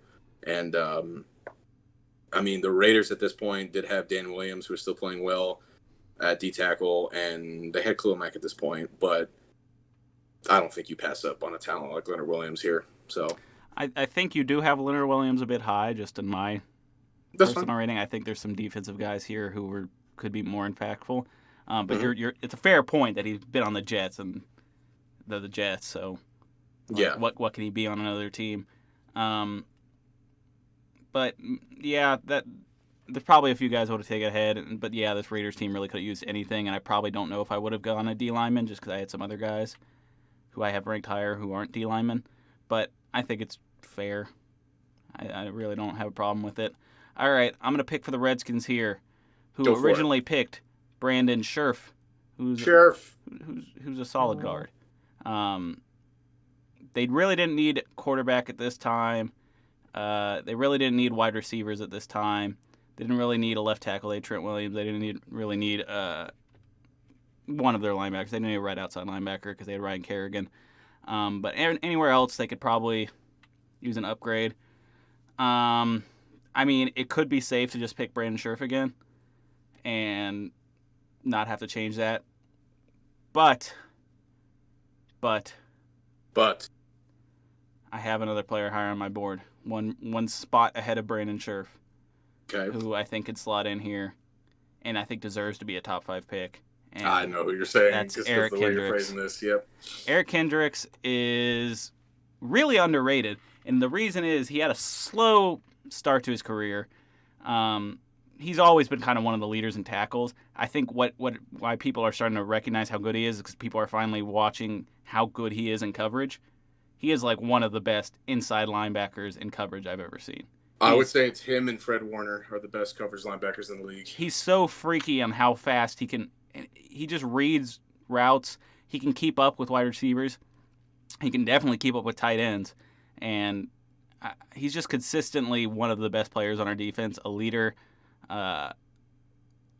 just super solid all around, fundamentally as a when he blitzes in coverage, playing the run, there's really not a flaw to his game, unlike Anthony Barr, who has some flaws to his game. Eric Kendricks is a complete player that excels in every single thing. So I'm going to take Eric Kendricks here. He's been a stud for the Vikings, and it's sad to see him on the Redskins, but yeah. That's how it goes. They need to take Eric Kendricks. He's the best player available. Mm-hmm. All right, you're picking for the Jets. I'm picking for the Jets. So looking at the Jets roster here, it's kind of depressing. Yeah. Their starting quarterback at this point was Ryan Fitzpatrick, who, to be fair, had a very good season this year. But really on offense, besides their offensive line, who was aging but still pretty good at this point, just kind of rough. Defensively, they had players who were all right, but again, kind of aging players that were kind of almost at the end there. So I'm kind of thinking I'll just go best player available that fits a need.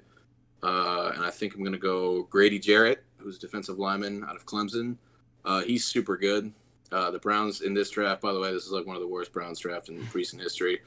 The best, I think Grady Jarrett's the best, one of the better pass rushing D tackles from this class.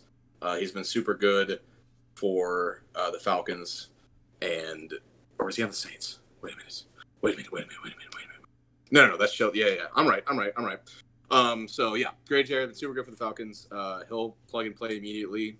Originally the Jets would have picked Leonard Williams here, and even though they kind of played Williams more at the defensive end spot, they can probably still roll with Grady Jarrett there and be just fine.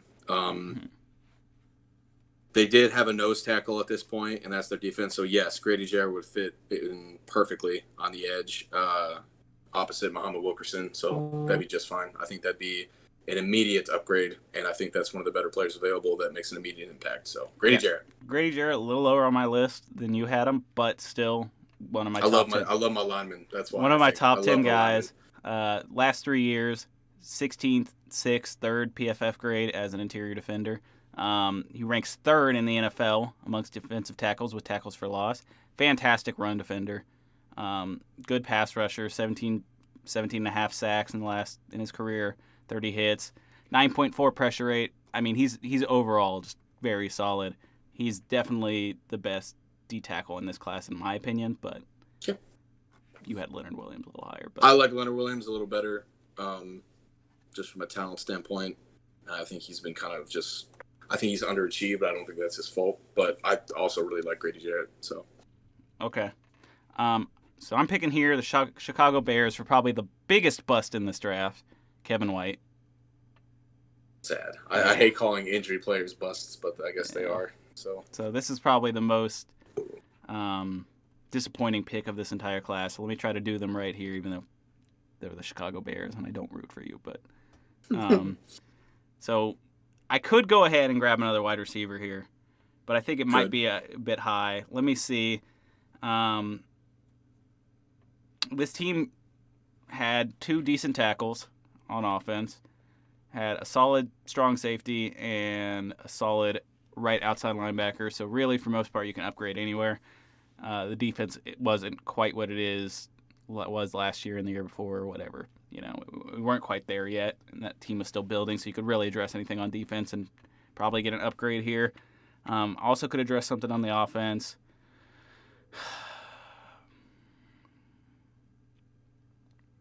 I am going to go ahead and grab Marcus Peters. Okay. As a cornerback for the Chicago Bears. Marcus Peters is a weird case because at times he is one of the best cornerbacks in the league, and at times he is one of the worst. And he's just very inconsistent. He's just probably one of the highest ceiling guys in this draft, though. He's had years as a top 3 corner and then a middling guy. See 2018 for middling guy. And he's already been on 3 different teams. But still, his good is very good. Mm-hmm. And he was a defensive rookie of the year, 3 Pro Bowls, 2-time All-Pro. I think he is somewhat underrated as a player, and probably, definitely the best. Well, okay, probably the best corner in this class. So I will take him here for the Bears and improve that defense. Yes. All right, so now I'm picking for the Atlanta Falcons. This Atlanta Falcons team was slowly building towards having a championship roster. They definitely were not there yet at this point. They would originally pick Vic Beasley here, who had a good rookie season and then disappeared, and then recently had another okay season. Well, I don't know why, but we'll see. Looking at their roster, their offense is basically pretty solid all the way around. They still had Devontae Freeman when he was still good and not injured. They still had the combo of Julio Jones and Roddy White. Their O-line was okay. Roddy White was aging at this point. Yes, I think this is one of Roddy White's last years with Atlanta. This might be his last year. Yeah. Their O-line was still all right. Jake Matthews was really good for them. Andy Levitra was a big disappointment for them, but I think rest across, they were okay. Looking at their defense, they originally did pick an edge rusher here with Vic Beasley, who did have a good season for them, but they won't be picking Vic Beasley again here.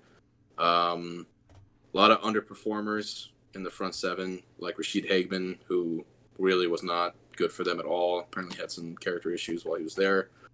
So I'm going to go ahead and bolster that, and I'm going to go ahead and select, make sure I'm not missing somebody here. Yeah, I'm going to pick Quan Alexander, linebacker out of LSU. He's very good in coverage. He's good rushing the passer. He's a very good linebacker. He's had some injury problems as of late, and he kind of had a quiet start to his career in Tampa Bay, but he has since come, and he's on the Niners now.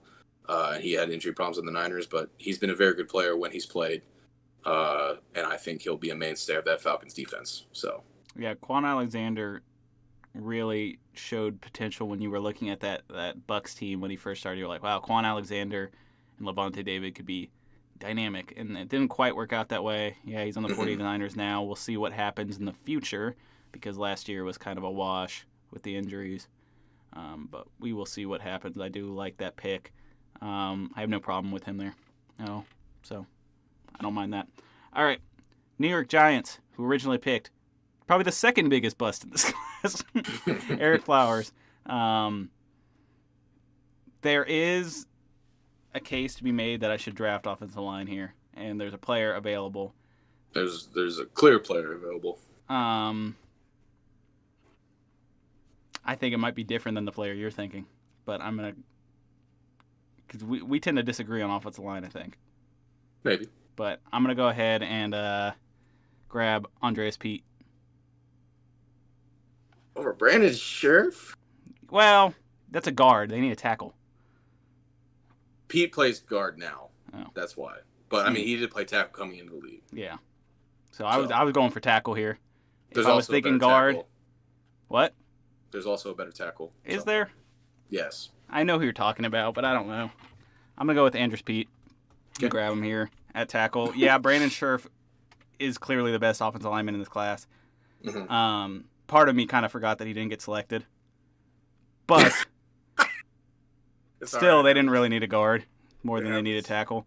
And I think if you're going to address that problem, Andrews Pete has been super solid. Not the best player available, but positional need. Definitely versatility is Yeah. a plus for sure. Positional Because he can't need. play tackle. Yeah. And I think that offensive line needed help. And yeah, so I'm going to go ahead and grab Andrews Pete. Okay. All right. So I'm picking for the St. Louis Rams, and as when we get to the Rams, it's always kind of best player available at this point. Except not D-tackle this year. We're good on Not that. D-tackle this year. Not D-tackle at all. They originally picked Todd Gurley here, who had of course, was like the driving force of that offense, but of course got hurt and had knee issues, and then turns out running backs aren't that important anymore. So looking at their roster on offense, especially, it's kind of just all around. They had Nick Foles at quarterback. And this is also Jeff Fisher was still the head coach. Yes. Defense, they were honestly pretty okay. They had some aging players in the front seven. They had Mark Barron, who was not very good. James Laurinaitis, who was really old at this point, or at least was near the end of his career at this point. I'm going to go ahead and I'll just pick Brandon Sheriff. Or is it Sheriff or Sheriff? It's not Sheriff. Like Sheriff? Like there's not an I in there anywhere. All right, Sheriff. well, Sheriff. Brandon Sheriff. He'll be an immediate upgrade at either guard spot. And this O-line will need it, as they have Greg Robinson at left tackle, who is not good for the Rams at all. And two mid-round guys as their opposite guards. So I think that's an immediate upgrade. It's a really good player. I think Brandon Scherf is one of the top guards in the league. I hope he gets out of Washington. And, if he wants to come play for the Browns, I wouldn't be upset. So if he wants to go play for the Vikings. That'd be better for y'all. So, 3-time Pro Bowler. Still room to grow as a player. Yes. Awesome in the running game and in pass protection, all around, just super good. Really good guard. I think he's up there with Zach Martin and Quentin there's Nelson. really no problems here. Yeah. He was almost a free agent, and that would have been delicious, but they kept him, so. Delicious. It would have been delicious. He dropped lower than he should have. Yeah, I think combined with the thing with the guard is that like even though it's an important position, it's not drafted like it. Yeah, you want to you want to tackle. Yeah, exactly. I don't think Scherf can play tackle. He Okay. did in college, but yes, you're right though. You're right. I think he's an NFL guard. Okay. So now I am picking here for my Minnesota Vikings. Minnesota. Original pick here was Trey Waynes. That's sad. He was all right for y'all. He was all right. He was a starting. He was like corner. a third like a CB3 caliber player that was starting. CB3? Like he was like a cornerback 3.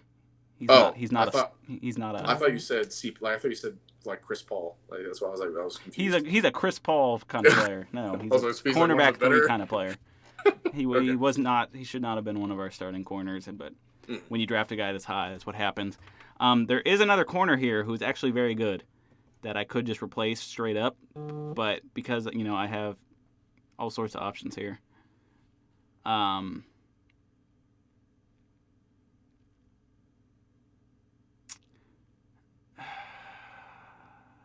Well, let's just grab him. Grab Byron Jones. That was my pick for y'all as well. So. Byron Jones, like one of the best zone corners in the league currently. Yes. I agree. Sort of, I don't know. He's not like flashy, and he doesn't get talked about a ton just because he's not like, an interception machine or anything like that. Like he's not the flashiest guy, but super solid corner who's been in Dallas for the last few years. Now is on the Dolphins, and we'll see how that works out.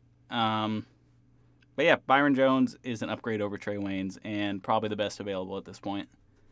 Yep, I think Byron Jones holds the combine record for the broad jump, if I'm not mistaken. So, elite athlete. Yeah, so we get to hit need and best available here at this point, and so I think it's a good pick for the Vikings there.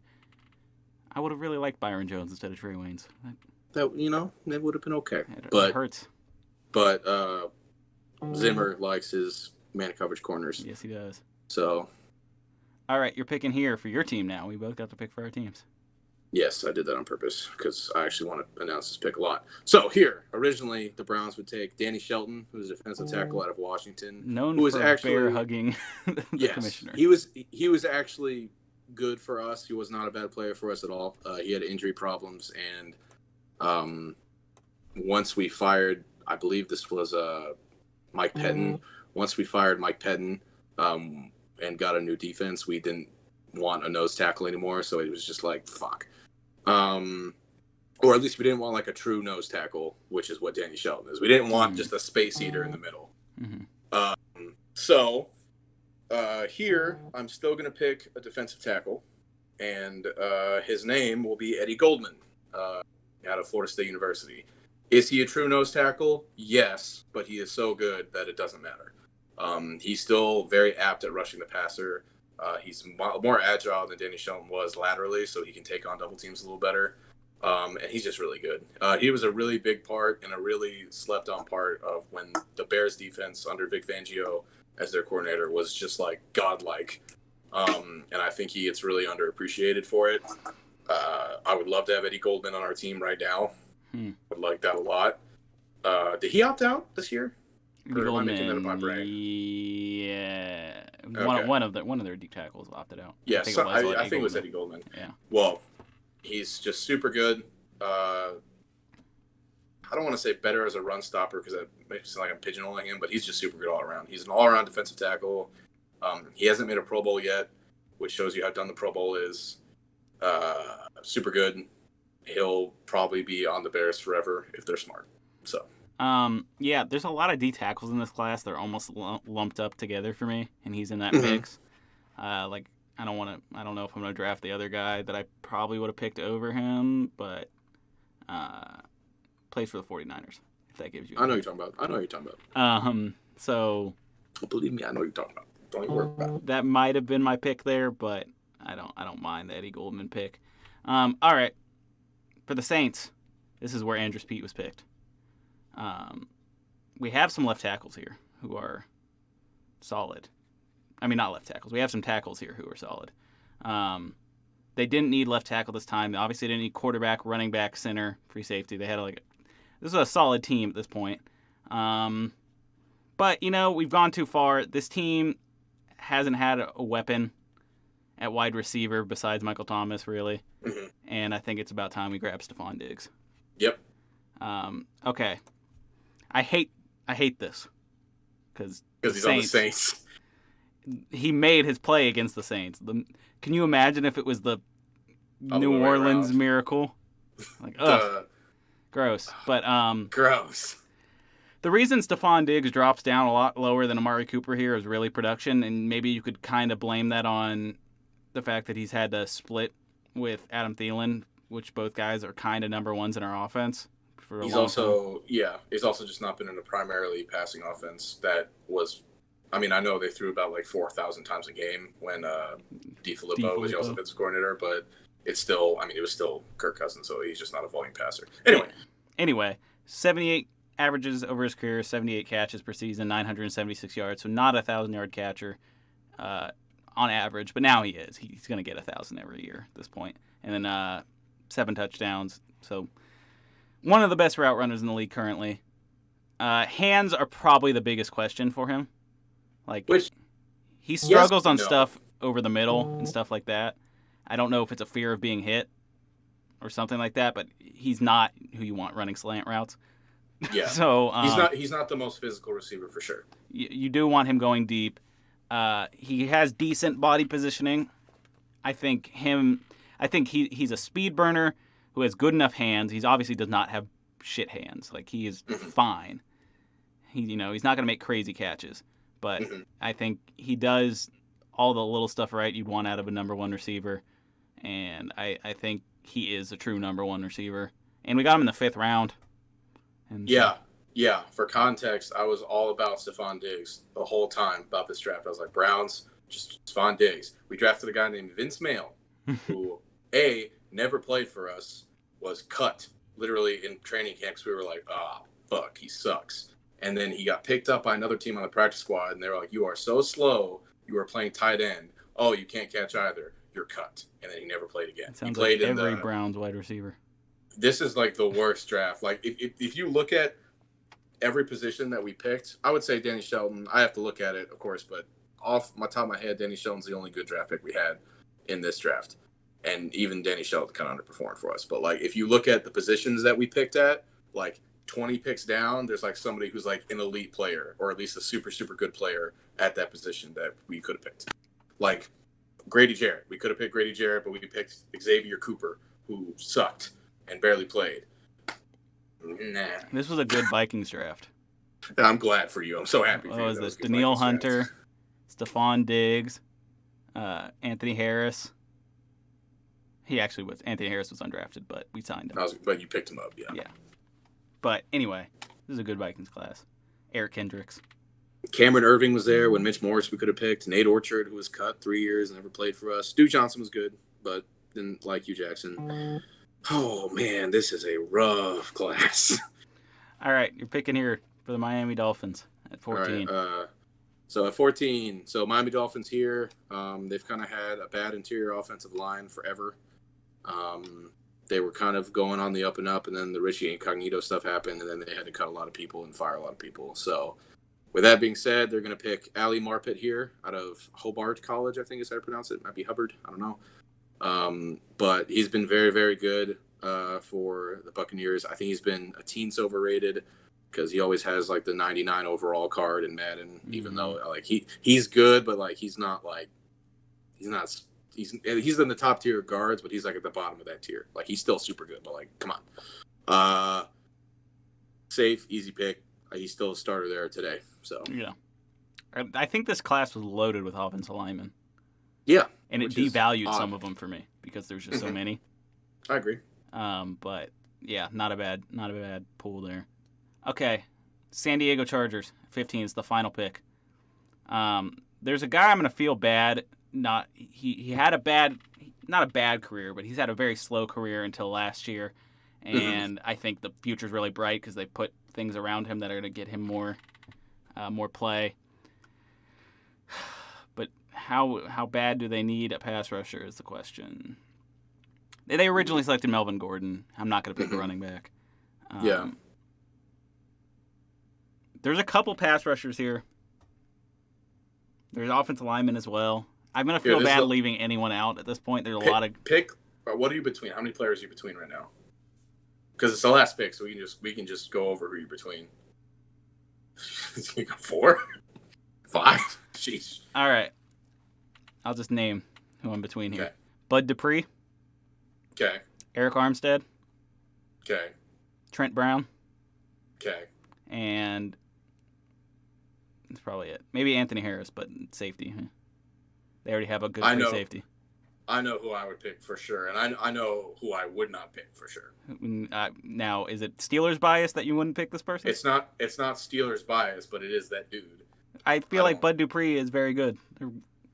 He's okay. He was okay in a contract year. Yeah, but also it's the first time he's had an opposite pass rusher. That's he's got true. T.J. Watt. I mean, you can make the same case for like Eric Armstead. Sure, but I wouldn't take Eric Armstead either. Well, who would you take? Zadarius Smith? Trent Brown.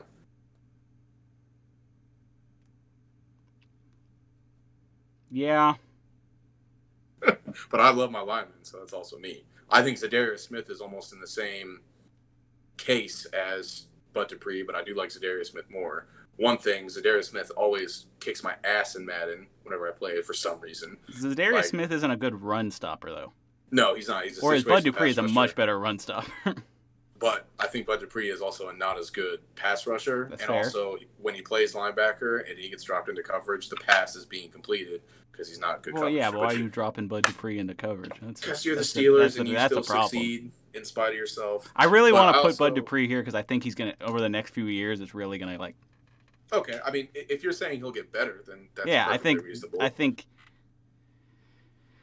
like, some players start slow. I think he had his best year last year, and things are going to get better now. He has T.J. Watt on the other side. That D-line is very good right now. Bud Dupree, T.J. Watt, Cameron Hayward, even though Cameron Hayward's on his way out, probably. But that D-line is super good, and I think I'm going to take Bud Dupree here because I don't want to leave him out. I'm going to take Bud Dupree. If you think he's going to get better, then great. That makes perfect sense. Yeah, I think Bud Dupree has a bright future ahead of him. Mm-hmm. I just don't, so that's just me. But you also have some problems. But that's not bias. Like, I feel like every Steelers player, you've been like, Because, like, the Steelers have to. Like, I like T.J. Watt a whole lot. I like Cameron Hayward a whole lot. There hasn't really been a Steelers player that I'm like, besides, like, well, Pouncey has actually played really bad, though, in the last couple of years, and he just gets... Like, the PFF grades have been ridiculous because he can also, he came out and defended Mason Rudolph.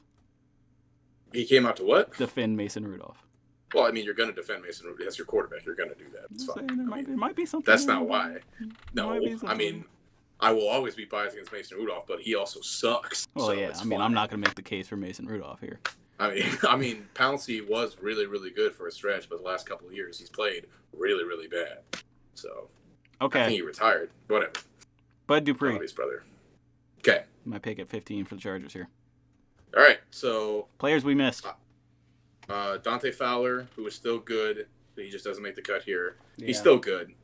He's just been on a lot of teams. I think if you look at a lot of the Jaguars, like former Jaguars, they tend to bounce around because it's like, oh, they kind of character concerns. Like, no, I think it's because the Jaguars were a mess.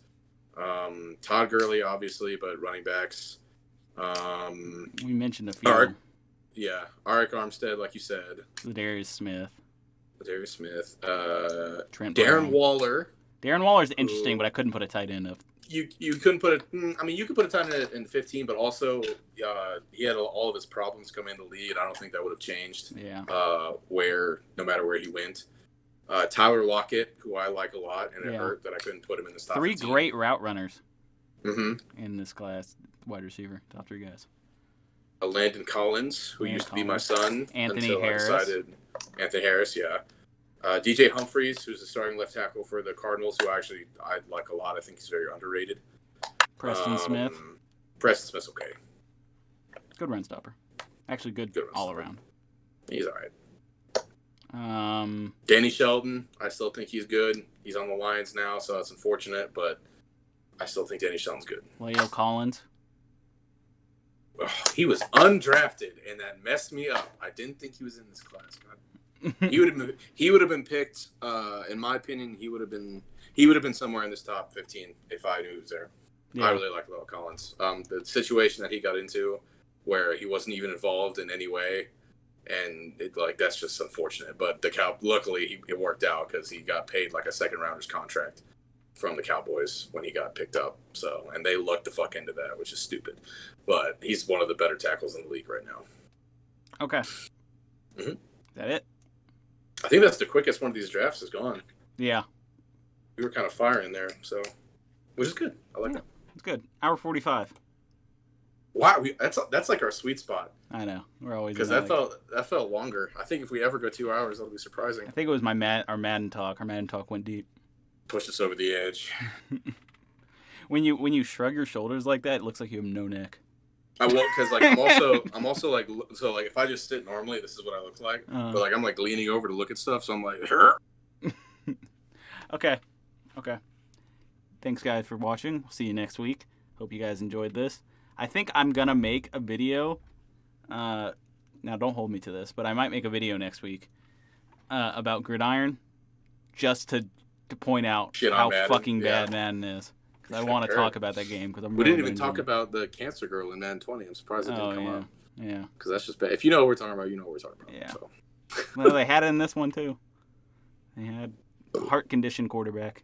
Fucking, it's like a CW level. It's a Lifetime movie, bro. It's so bad. I don't know who writes these.